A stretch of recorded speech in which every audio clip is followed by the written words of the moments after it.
안녕하세요. 현실주의자입니다. 오늘 장은 좀 어떠셨나요, 현재 여러분? 한 주의 시작이 참 상콤하죠? 지금 신용융자가 15조를 돌파했습니다. 그리고 최근에 되게 재밌는 분위기가 연출되고 있는데요. 이제 신규로 오신 개인 투자자분들도 많고 우리 원래 기성 투자자분들도 많은데 진짜 이상한 것만 약간 배워가지고 사람들이 이제 뉴스에 팔기 시작했습니다.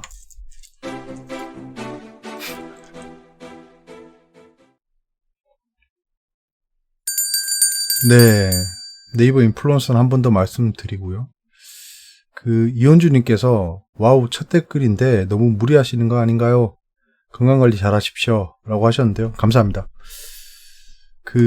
최근에 저한테 메일로 여쭤보시는 분들도 많고 댓글에서 뭐 하는 사람이냐고 하시는데요.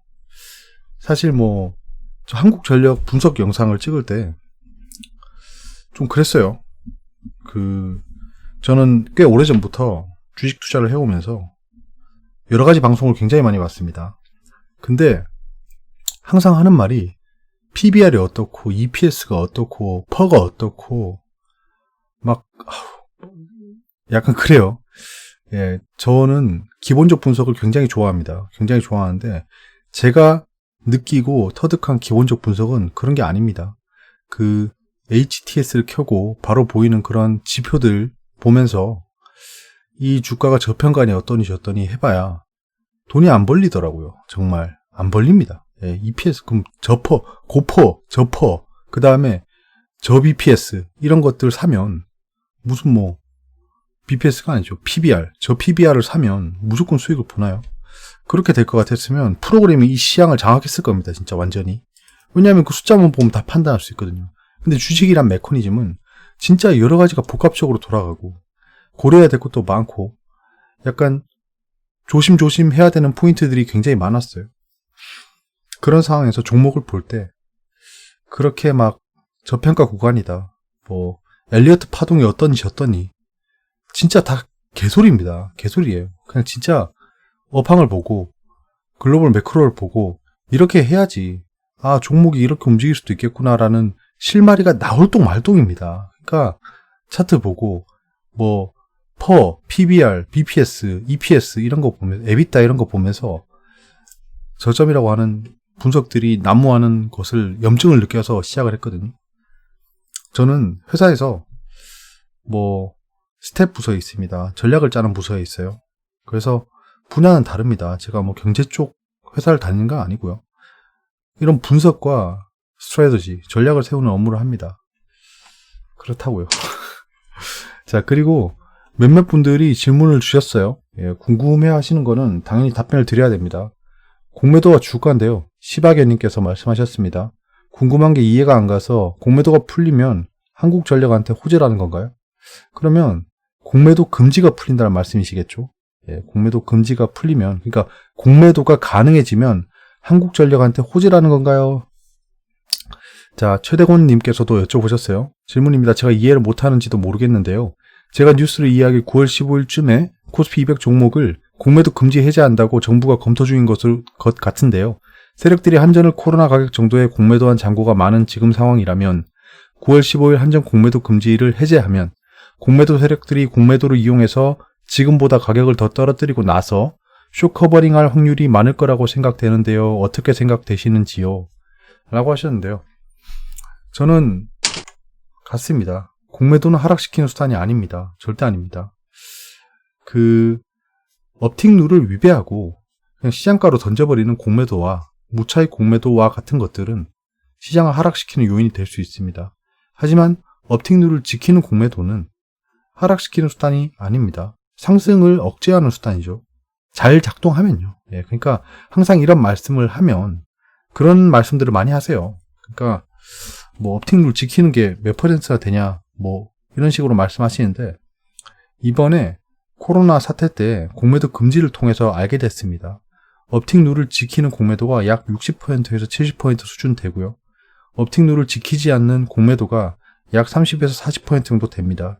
이거는 시장 조성자랑 그 다음에 LP 공급자들로 알게 됐죠. 왜냐하면 걔들은 업틱 룰을 안 지켜도 돼요. 그 메커니즘은 제가 설명드렸는데 잠깐 다시 설명드리면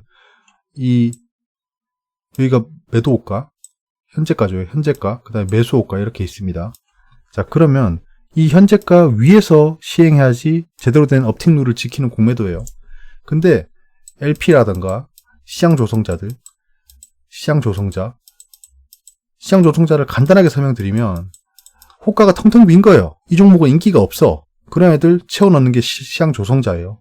그러니까 얘들은 뭐 굳이 여기에 매수를 다 걸어놓으면 해지를 하기 위해서 공매도를 해야 되는데 좀 편의를 봐주는 겁니다. 시장을 조성해 주는 거기 때문에. 그래, 너네는 손해보면 안 되니까. 시장 조성하는 애들이 손해보면 안 되겠죠. 예, 손해를 보전해 줘야 되고 그러니까 최소한의 룰로 업틱 룰 안 지켜도 너네 공매도 할 수 있게 해줄게 라고 했고요. LP도 약간 이거는 그 ETF 같은 것들 보면 LP라는 게 있잖아요. 그러니까 이 ETF 지수를 맞추기 위해서 그 물량을 공급해야 됩니다. 그러니까 코스피는 폭락하는데 이 ETF가 물량을 못 맞춰가지고 쭉 하락해버리면 너무 많이 떨어져 버리잖아요. 그럼 그게 괴리율이란 거예요. 괴리율. 그런 것들을 보정하기 위해서 LP들이 현물과 ETF에 물량을 넣는데요. 그런 것들이 업틱 룰을 지키지 않고 공매도를 할 수 있게 해준다는 겁니다. 그거 제외하고는 다 업틱 룰을 지켜야 돼요. 이걸 안 지키면 벌금을 내야 됩니다. 벌금이 세지 않아요. 그런 건 좀 있는데. 아무튼 예. 공매도는 주가가 상승할 때 실행할 수 있는 수단입니다. 지금은 공매도 금지 기간이라 숏커버링이 상승시키는 것처럼 보입니다. 근데 지금 매수를 보면 다 지속적인 개인 매수세예요. 근데 이것도 착시가 있을 수 있습니다. 왜냐? 현선물 차익 거래로 인해서 외국인 기관 매매 동향이 움직이는 현재의 시장이에요. 그렇기 때문에 지금 현재 보이는 매동만으로는 판단할 수가 없습니다. 무슨 말씀인지 아시겠죠? 현선물 차익 거래로 지금 무위험 수익을 보고 있어요. 지금 계속 백오데이션 상태이기 때문에 선물이 더 쌉니다. 현물보다 선물이 싸기 때문에 현물을 팔고 선물을 사고, 현물이 떨어지면 다시 현물을 사고 선물을 팔고, 왔다 갔다 무위험 차익 거래를 프로그램으로 하고 있는 거예요. 그게 차익 거래입니다. 비차익 프로그램 매매는 바스켓 매매라고 해서 오늘 얼마큼 사겠다, 내일 얼마큼 팔겠다라고 하는 거예요. 그러니까 비차익 프로그램 매매가 매도가 지속적으로 발생하면 반드시 비차익 프로그램 매수가 발생합니다. 약간 그런 건 있어요. 자, 그러면 예전에 제가 말씀드렸던 건데요. 휠라홀딩스를 꽤 오래전부터 말씀드렸죠. 지금은 매수를 했습니다. 뒤에서 보시고. 휠라홀딩스 주가 예측 슬라이드입니다. 19년 6월 당시에요. 이때 삼성전기를 제가 면밀하게 관찰을 하고 있었는데 휠라코리아가 비슷하게 움직여서 비교했던 차트입니다. 기억나시죠? 근데 여기 보시면 알겠지만 이 공매도 잔고가 회색이에요. 쭉 올라가죠. 근데 그때 주가가 이렇게 올라갑니다. 자, 보이시죠? 공매도가 상승한 거죠. 잔고가 상승했다는 건. 주가는 상승했습니다. 자, 삼성전기도 공매도 잔고가 올라가면서 주가가 상승했어요.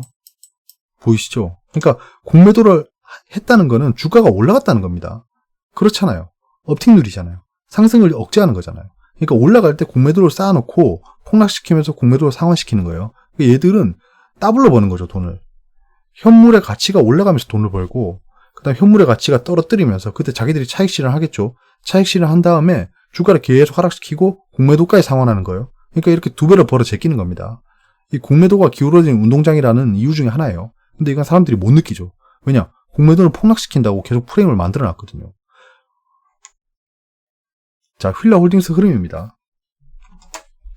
이게 제가 매수한 메커니즘인데 간단히 다시 설명드리면 이때 공매도가 폭증하는 걸 보고 삼성전기랑 똑같이 움직일 거라 생각했습니다. 그래서 이렇게 하락하면서 제가 3만원까지 갈 거라고 하고 1차, 2차, 3차 매수하고 지금 지켜보고 있어요. 지금 이까지 떨어져 있는데 아마 이렇게 올라갈 거라고 생각합니다. 휠라홀딩스는 나쁜 종목이 아니에요. 자, 이렇게 될 거라고 생각합니다. 주가를 상향시키면서 가지고 있는 현물 가치가 상승하겠죠. 그러면 주가를 상향하면서 공매도를 조금씩 실행하는 겁니다. 그럼 공매도 잔고가 올라가겠죠. 그 다음에 다시 악재가 발생하면 하락시키면서 숏커버링을 하는 거예요. 그리고 공매도 금지가 연장되면 지금 현재 공매도가 안 되고 있는데도 그 한국전력이 오르지 않고 있잖아요. 그러니까 공매도 금지라는 건 한국전력에게 아무런 의미가 없는 거예요. 현재 아무런 의미가 없잖아요. 만약에 공매도 금지가 그 트리거링이었으면 지금 폭등하고 있어야 되는데 공매도 금지임에도 불구하고 상승하지 못하고 있는데 공매도가 풀린다고 해서 상승할까요? 아닙니다. 예, 아니라고 생각하고요. 공매도가 풀리면 아마도 얘들은 그 상승시키면서 공매도를 쌓을 거라고 생각하는 거예요. 전 지금 현재. 그 공매도 금지발 단기 호재로 매수세가 들어올 수 있습니다. 근데 그게 끝이란 거예요. 맞잖아요. 제 명제를 달았잖아요. 공매도 금지는 한국전력에게 아무런 영향을 주지 못합니다. 지금 현재 그렇잖아요. 공매도 금지인데 한국전력은 상승하지 못하고 있다. 그냥 행보할 가능성도 배제 못하죠. 공매도 금지가 풀려도. 종목 자체에 호재가 없으면 그렇습니다. 그러니까 차라리 공매도가 풀리면 얘들이 가지고 있는 현물의 주가를 상향시키면서 공매도를 쌓을 수 있다는 거예요. 공매도 금지 기간 중에 아무런 악재 없이 하락시키기 어렵습니다. 지금 제가 늘 시장에서 그 기관 외국인들이 의미 없는 삐라를 뿌리면 저것들도 아이고 이런 생각했는데 공매도 금지 기간입니다. 지금 아무런 악재 없이 하락시키기가 어렵습니다. 결국엔 뭐 인버스에 투자를 한다거나 또는 풋에 때린다거나 이런 거밖에 없는데 아무튼 전 그렇게 생각하고 증시 주변 자금이 100조가 넘습니다. 그래서 하락하면 자동으로 반발 매수세가 들어오고 있어요. 그래서 악재가 없을 때 자기들 현물을 던져가면서 하락을 시켜봐야 의미가 없다는 겁니다. 그래서 차라리 최소 행보하면서 공매도 금지 해제를 기다릴 것 같아요. 얘들은. 자, 소문에 사고 뉴스에 팔아라 라는 격언이 있죠. 증시의 격언입니다. 지금 변동성이 참 극대화되고 있는 게 보이는 게 지금 개인 투자자가 굉장히 많아졌어요. 시장에. 지금 개인이 굉장히 많아진 상황에서 오늘 한 종목을 봤는데 제가 시간외를 모니터링 하는데 오늘 저녁 먹으면서 그 회사에 저녁 먹으면서요. 시장에서 시간외 하한가 간 게 뭐 있지? 라고 봤는데 수젠텍이 하한가가 같더라고. 풀렸나? 그거 확인 못했습니다. 수젠텍이 하한가가 있길래 뭐야 이것도. 뭐 진단이 잘 안 되나? 약간 이런 느낌을 받고 들어갔는데 실적을 발표하면서 첫 흑자 전환했다라고 뉴스가 떴더라고요. 근데 하한가에 가 있더라고요. 시간에. 물량도 꽤 많이 쌓여 있습니다. 그러면 결국에 사람들이 뇌동매매를 하기 시작했다는 건데 뭘까요? 그 뉴스가 떴다고 해서 지금 판 겁니다. 사람들이.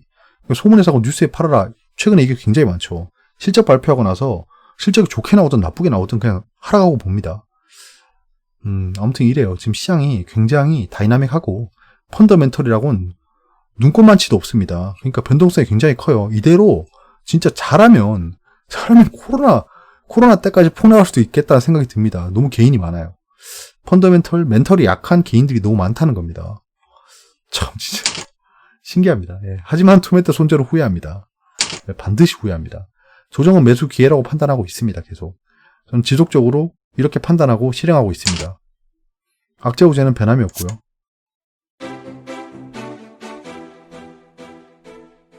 앞에서 시간을 너무 많이 보낸 것 같다. 뒤는 좀 빨리 하겠습니다. 오늘 한 가지 장표랑 한 가지 업데이트를 한다고 시간을 너무 많이 잡아먹었어요. 별것도 아닌데. 그래서 할지 안 할지는 그 뒤에 말을 해보고 결정하겠습니다. 외신입니다. US랑 유러피안 커미션이 프라이버시 쉴드 프레임워크를 강화한답니다. 지금 프라이버시 이슈가 유럽, 미국 뭐 전 세계적으로 난립니다. 지금 개인정보에 대한 중요도가 올라가고 있고 빅데이터 사회가 도래하면서 개인정보에 대한 관심도가 올라가고 있습니다. 결국엔 프라이버시 관련주, 시큐리티 관련주는 굉장히 많이 보셔야 돼요. 근데 생각해보면요. 프라이버시랑 시큐리티는 관계가 없습니다. 근데 그런 건 중요하지 않습니다. 왜냐하면 이 시장은 장사 미사가 투자하기 때문에 프라이버시 블라블라블라 하면 시큐리티 관련주가 올라가요. 간단하게 프라이버시는 개인정보고요. 시큐리티는 보안입니다. 다른 거예요. 그러니까 내 주민등록번호가 막 저장이 돼 있다가 이거를 기업들끼리 주고받아요. 만약에. 그건 해킹이 아닙니다.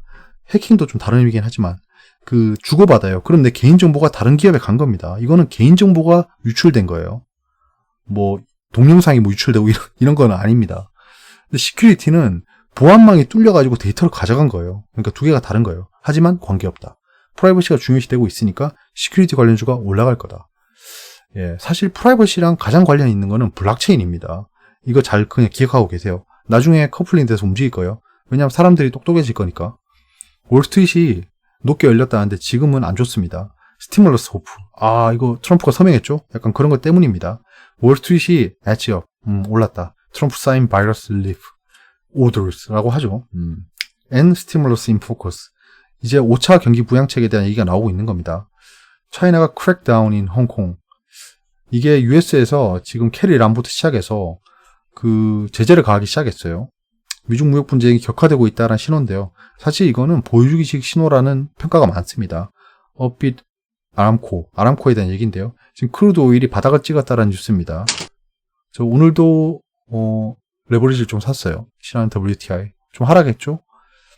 자, 내신입니다. 재난지원금 펑펑 쓰더니 수재 복구 쓸 돈 바닥. 4차 추경 2조 넘을 듯. 이거 슬슬 걱정은 되네요. 여러분도 돈 많이 벌어야 돼요. 예, 세금 많이 내야 됩니다, 지금. 세금 많이 낼 것 같아요, 계속.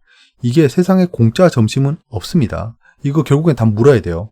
그렇기 때문에 우리는 어떻게든지 간에 유동성이건 변동성이건 뉴딜이건 그 다음에 뭐 작전주건 돈을 최대한 많이 벌어서 세금을 좀 내야 돼요. 많이 벌면 세금 많이 뜯길 것 같긴 하지만 뭐 어쩔 수 없습니다. 우리가 자본주의를 동의하고 살고 있기 때문에 안 그러면 뭐 사회에 엎어야죠. 집값 상승세 진정 양상.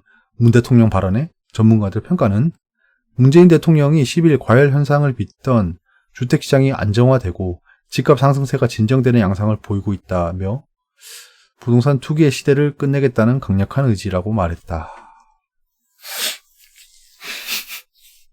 자, 그러면 지금 다 치우고요. 일단 부동산이 좋은 투자처가 아니게 될 수 있습니다. 이렇게 되면. 아직 몰라요. 아직 모릅니다. 속단할 필요는 없지만 왜냐하면 사람들 머릿속에는 부동산은 그냥 희망장 약간 이런 마음이 있기 때문에 쉽게 주식시장으로 오지 않을 거예요. 더군다나 부동산이랑 주식시장은 다릅니다. 성격이 달라서 부동산 투자하던 사람들이 손쉽게 주식으로 옮겨갈 수 없어요. 뭐 와서 삼성전자를 사면 참 좋을 텐데 삼성전자를 사고 주식시장을 보고 있다 보면 저놈은 뭔데 상한가를 가지? 뭐야 저게? 디지 틀딱 조선이 뭐지? 틀딱들이 뭐 조선에 사는 건가? 뭐 이러면서 다른 데 눈이 돌아가다 보니까 그 작전주에 말려 들어가지고 돈 날리는 거예요.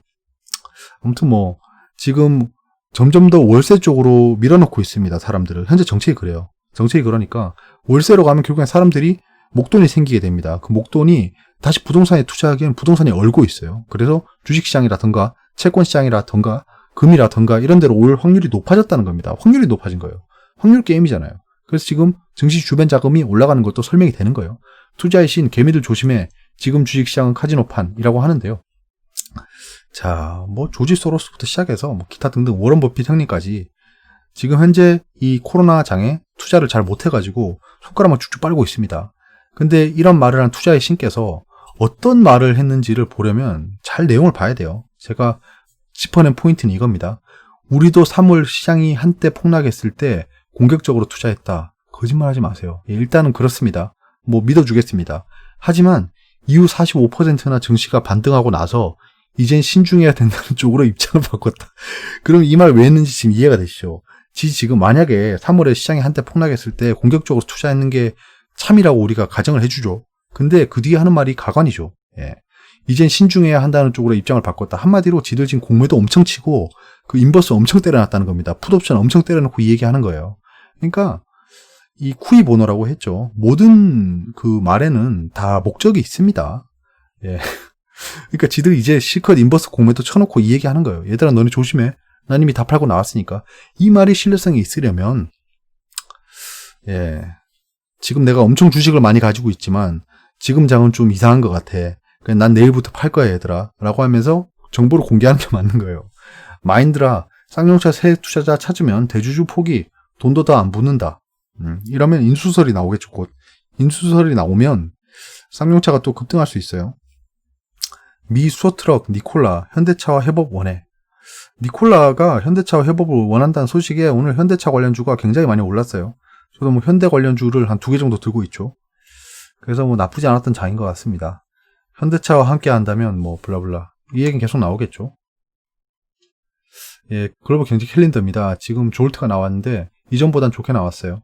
내일은 생산자 물가지수 등등이 나오는데 딱히 뭐 예, 일단 지켜보시죠. EIA의 쇼텀 에너지 아웃룩을 좀 봐야 됩니다. 이게 유가에 영향을 줄 거예요. 국내 주요 이벤트입니다. 오늘 뭐 대한민국 엔지니어링상 8월 수산자 선정 발표를 했는데요. 그 하나토탈이랑 그리고 뭐죠? 한국 화장품 제조회사 받았어요. 근데 이게 주가에 영향을 크게 주진 못하더라고요. 작전이 안 붙어 있나 봅니다. 작전 세력이. 하나토탈은 어차피 없으니까. 내일은 OECD 2020 한국 경제보고서 발간인데 뭐 현재는 안 좋지만 미래는 좋아질 거다 뭐 이런 장밋빛 미래가 나올 것 같아요. 예, 지금 세계 페어마켓가 진행 중입니다.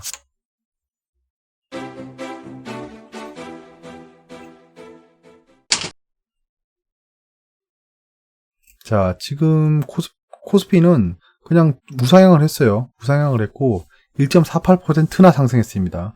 지금 오늘 그 코로나 반등 때 1.48% 오르는 거랑 지금 1.48% 오르는 거랑은 다릅니다. 이게 현재 지수 대비 올라가는 거기 때문에 절대값이 아니죠. 굉장히 많이 올라가는 거예요. 이 정도 1.48이면 34니까 1000대 34가 올라가려면 3.4%가 올라야 됩니다. 무슨 말씀인지 아시겠죠? 그러니까 지금 1.48%는 예산 일은 아니다 라는 거고요. 좀 추가했는 게 상승 하락 종목 수를 넣었습니다. 상한가 4개, 코스닥 코스피 합쳐서 7종목이 상한가를 갔죠. 예, 지금 상승 종목이 하락 종목보다 많습니다. 코스닥은 강보합이었죠. 강보합 맞나? 이거 상승이라고 봐야죠. 왜냐하면 지금 보시면 알겠지만 추세가 상승 추세였습니다. 이렇게 상승 추세를 딛고 갔어요. 이렇게 계속 상승을 했고 코스피도 똑같습니다. 근데 마지막에 좀 꼬꾸라졌죠. 예, 약간 요런 흐름을 보였는데요. 하지만 뭐 상승으로 끝났다라고 봐야겠죠. 근데 또 개인이 매수했어요. 근데 여러분 이거 외국인 기관 팔고 있는 거요. 이거 현선물 차익 트레이딩입니다. 예, 그거 이상도 그거 이하도 아니에요. 오늘 외국인이 판 걸 보면 LG화학이랑 삼성 SDI를 좀 팔았습니다. 아무튼 뭐 그렇고요. 지금 현재 기관 누적액이 계속 올라가고 있어요. 마이너스 쪽으로. 투자자 예탁금은 다시 늘고 있고요. 예, 개인이 매수했었죠. 근데도 지금 투자자 예탁금이 는 겁니다. 그러니까 순수 돈이 들어왔다는 거예요. CMA 잔고는 또 폭등했는데 물음표. 예, 아무튼 두 개 합쳐서 100조가 넘습니다. 시용융자도 15조를 넘겼습니다. 빠밤. 예전에 10조만 넘으면 야 미쳤다. 이제 개미 다 뒤졌다. 약간 이런 뉴스만 나왔어요. 근데 지금 어느덧 15조입니다. 15조인데 사람들이 말이 없어요. 약간 그런 거죠. 이거 여러분 기억나시죠? 예. 이거를 다시 살려봤습니다. 예전에 코로나 때 코로나의 코자 그런 얘기만 나와도 막 제재를 가해버리니까 그냥 이거 안 했어요. 짜증나서. 왜냐면 그때 상승하는 거 전부 다 코로나 관련주였잖아요. 지금은 괜찮으니까 다시 좀 시작해보고자 합니다. 근데 이거 생각보다 시간 많이 걸려요. 찾아보려면 시간이 좀 많이 걸려서 이거는 제가 할 때도 있고 안 할 때도 있을 것 같습니다. 양해 부탁드립니다. 그리고 이 장중 흐름을 좀 넣었어요. 이거 넣는 것도 꽤 노가다입니다. 노가다라서 어떻게 할지 좀 보겠습니다.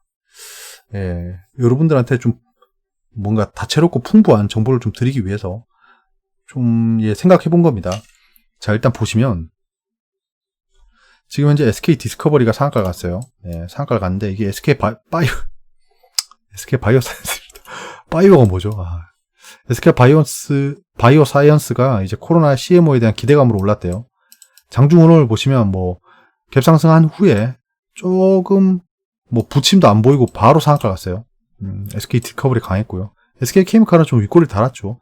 총업컵넷 얘들은 건들지 마세요. 예, 지금 보시면 알겠지만 상한가 갔다가 풀고 다시 상한가 갔어요. 예, 건들지 마세요. 예, 이거 작전주입니다.